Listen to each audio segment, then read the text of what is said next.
Hi everyone, thanks for watching. In today's video, I'd like to talk about the ultimate rhetorical question, one that's been asked millions and millions of times over the centuries. What does it profit a man if he gains the whole world but loses his own soul? It's not only a profound question in and of itself, but the biblical meaning behind this question goes much deeper than we might suspect, from portending the final Antichrist to serving as a stern warning to each and every one of us. To better explain what that warning is, we need to first make a slight detour. I'd like to take you back to the early 1980s and reference a movie that was the epitome of a man desiring the entire world and everything in it, only to lose his own soul in the end. That movie was from 1983, nearly 40 years ago now, and called Scarface. Now, if you haven't seen this movie, I certainly do not recommend that you do so. It's extremely violent and certainly not Christian in the slightest. There are, however, a couple of scenes in the movie that bring home the danger of what's commonly referred to as wanting it all. That is, a desire for all the things that this world has to offer: the money, the possessions, the fame, and the power. In the film, the character Tony Montana is played by Al Pacino. Tony Montana is a young, brash, violent thug with a ton of ambition to get everything he wants in life and to do whatever is necessary to get it. In an early scene, his friend Chico asks him what he wants, and Tony tells him exactly what that is. Me, I want what's coming to me. Oh, well, what's coming to you, Tony? The world, Chico. And everything in it. Oh, man. A bit later, as Tony is on the verge of becoming a drug kingpin, another scene shows him walking out to a balcony, looking up, and seeing a blimp with exactly the kind of message he believes was meant for him.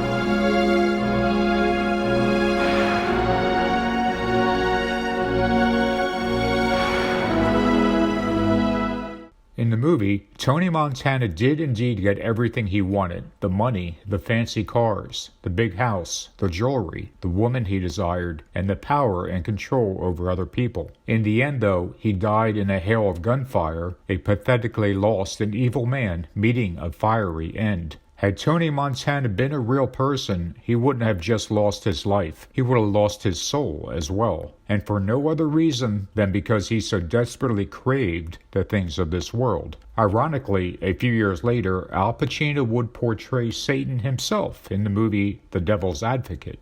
On that note, let's talk about a few verses related to this idea of gaining the whole world but losing one's own soul. In the 4th chapter of Matthew, we read a story that we know well, that Jesus had fasted for 40 days and nights. Shortly thereafter, Satan came to tempt Jesus, first by challenging him that if he was really the Son of God, he could turn the stones into bread. Satan, of course, already knew that Jesus was the Son of God, but was trying to tempt Jesus into proving it. Jesus simply rebuked him, saying, "It is written, man shall not live by bread alone, but by every word that proceedeth out of the mouth of God." Then Satan took Jesus up to the pinnacle of the temple and again mocked him, saying that if he was really the Son of God, he could throw himself down and the angels would protect him from even hurting his foot against a stone. Jesus again quickly rebuked him, saying, "Thou shalt not tempt the Lord thy God." Finally, in one last ultimate temptation, Satan led Jesus up to the highest mountain and offered him all the kingdoms of the world if he would only worship him. See if you can notice what Jesus didn't say in response to Satan's offer. Here's the verse. Again, the devil taketh him up to an exceeding high mountain, and showeth him all the kingdoms of the world, and the glory of them, and saith unto him,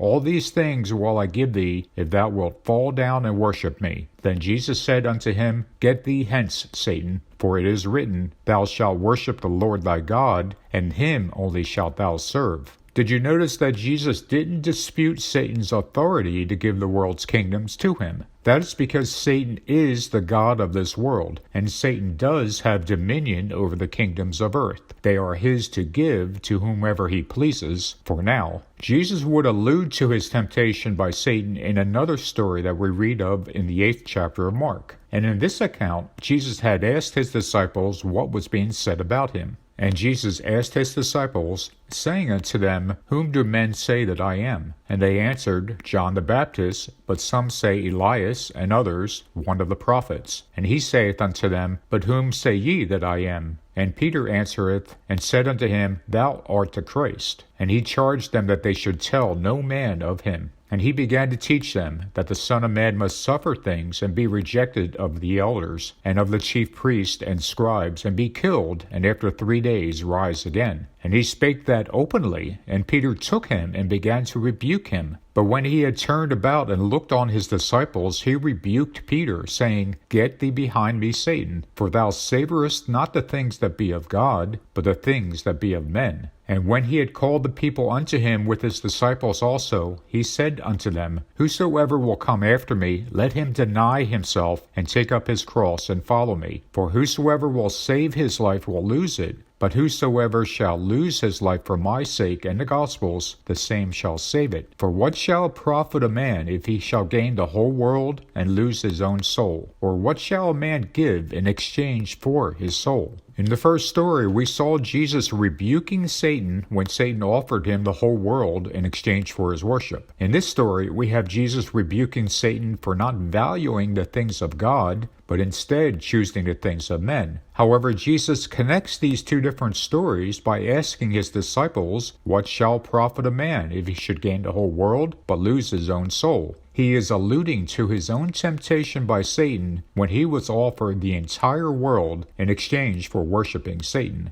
Just as importantly, Jesus is specifically referring to someone with what he said. Let's take a closer look at this verse. For what shall it profit a man if he gains the whole world, but loses his own soul? What man could Jesus be talking about? Indeed, there is only one person in the Bible that could legitimately be described as gaining the whole world before losing his own soul. That person is the Antichrist. While Jesus rebuked Satan's offer of gaining the entire world in exchange for worshiping him, the Antichrist will accept it. For the Antichrist, it is all about the things of this world. The Antichrist is prophesied to be in a position where all nations will bow down to him. He will have power over all kindreds and tongues and nations, and all that dwell upon the earth shall worship him. He will also, as the Bible states, eventually be tossed into the lake of fire, ending his reign of terror once and for all. A pathetically evil man meeting his fiery end. For what shall it profit a man if he shall gain the whole world and lose his own soul? That verse is not only speaking of the one man who does gain the whole world, the Antichrist, but it's also a message for us in our own smaller, more individual worlds. It's a message that our wanting the things of this world is wrought with danger. Our desire for the new car, the bigger house, the lucrative job, the money, the fame, the power, and everything else that goes along with those things, all lie on the road that leads to perdition. Those are all things that, in our own little world, seem to be so important. But are they really? Do they really matter in the end or make us a better person in any way? Will any of these things help us gain the kingdom of God? And the next verse, which reads, What shall a man give in exchange for his soul, tells us of the finality of our decision. That if we decide to travel down the road lined with the things of this world, we risk surrendering our soul once and for all. And if that happens, there's nothing we can do to get it back. Our soul is of infinite value, so extraordinarily beyond what the things of this world are worth that we cannot even conceive of its value. There is simply nothing we can give to get it back. We should heed the warning that Jesus is giving us, and we can do that by looking at the man that Jesus was referring to when he asked, What good will it do to gain the whole world, but lose your own soul? The Antichrist is the personification of what we should not do. he will gain so much more of this world than we ever will, even the entire world, and yet he will lose his soul in the end, a lost and evil man meeting a fiery end. How much more then will our gaining just a few things in our own small little world be even more of a tragedy if we lose our souls in the end? Will our chasing all that money and all those possessions really be worth it in the end? The message for us is that we shouldn't be distracted by the temptations of this world, for while each and every one of them calls out to us to chase them, in the end, the cost is more than we could ever imagine. Chasing after the things of this world will cost us something of infinite value, our own souls.